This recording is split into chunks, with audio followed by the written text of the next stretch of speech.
Hello, class. This is Captain Rob Oglesby. Also, just Rob Oglesby, me as dad. How about that? But I want to tell you my 9/11 story and do a little backtracking, a little history. I started out in a commuter airline that was a U.S. Airways carrier. It wasn't U.S. Airways at the time, which is now American Airlines. So, history, airlines get bought and sold all the time and throughout history. We here in Atlanta know Delta, and Delta's been around for 75 plus years. But oftentimes airlines get bought and sold. So I was with a commuter airline, which is a smaller airline. And back before 9/11, you just had a curtain where the cockpit door was on these little airplanes, and you just close the curtain like you close the curtain on your shower. All right, well, then I got hired in May 2000. I got hired with AirTran Airways, and that is where I was during the 9/11 process. We flew bigger airplanes, of course. The doors shut in a different way, and they shut more like a closet door at the time before 9/11. And security was a lot more lax. They were just looking for big metal objects and such as that. They didn't see into your bag a lot of times. It was like a metal detector more than anything else before that. And it was very quick to go through security at the time.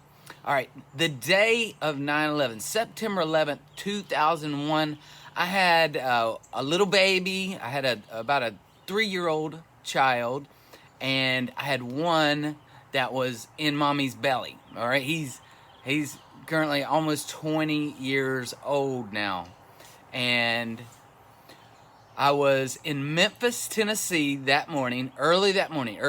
We start out early mornings sometimes, and so I was coming from Memphis, Tennessee, back into Atlanta.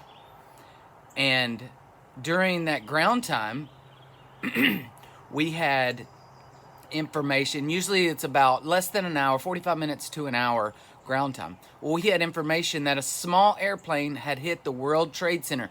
There were 2 big towers that were in the financial district in New York City, in the lower part of Manhattan in New York City. So what they did initially was shut down the 3 New York airports, which was New York LaGuardia, JFK, and Newark. Those 3 airports were shut down. I was scheduled to go to Newark on 9/11, okay?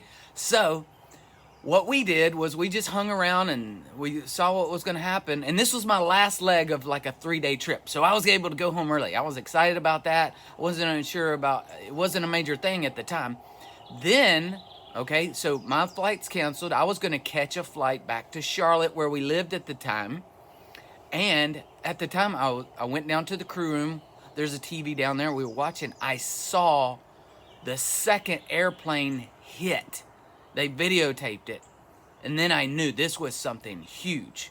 Everyone was scared. They were locking down airplanes. They shut down the nation. They made all the airplanes close up. My wife was a travel agent at the time. I called her and said, Wendy, book me a rental car because I'm not going to be able to get home. Book me a rental car.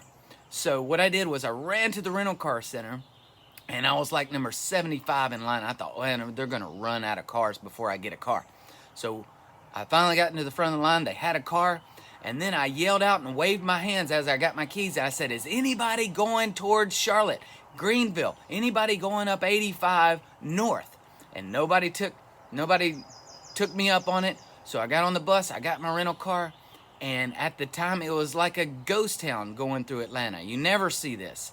And people were just, when you got on the outskirts of Atlanta, people were just going like 85 miles an hour. They were looking at the sign going, this isn't an interstate sign, this is a speed limit sign. People were flying. So anyway, when I was listening to talk radio at the time, and when I got to the Georgia-South Carolina line, I heard them say, hey, it is like gridlock now.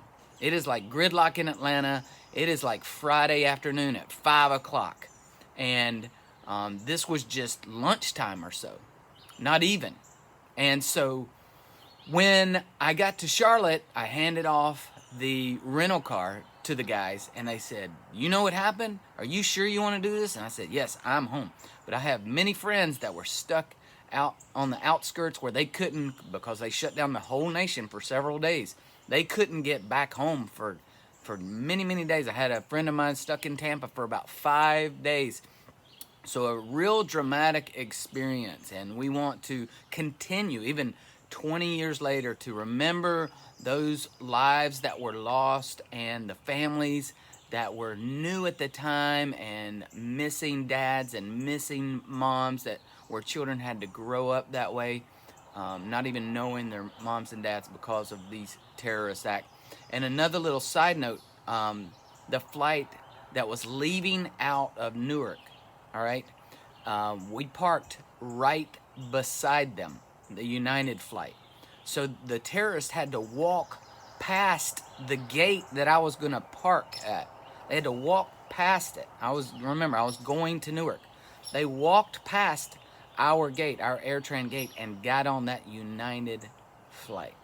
So thanks for letting me share my story. It was unique.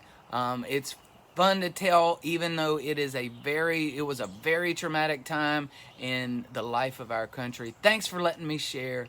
God bless you guys. Enjoy.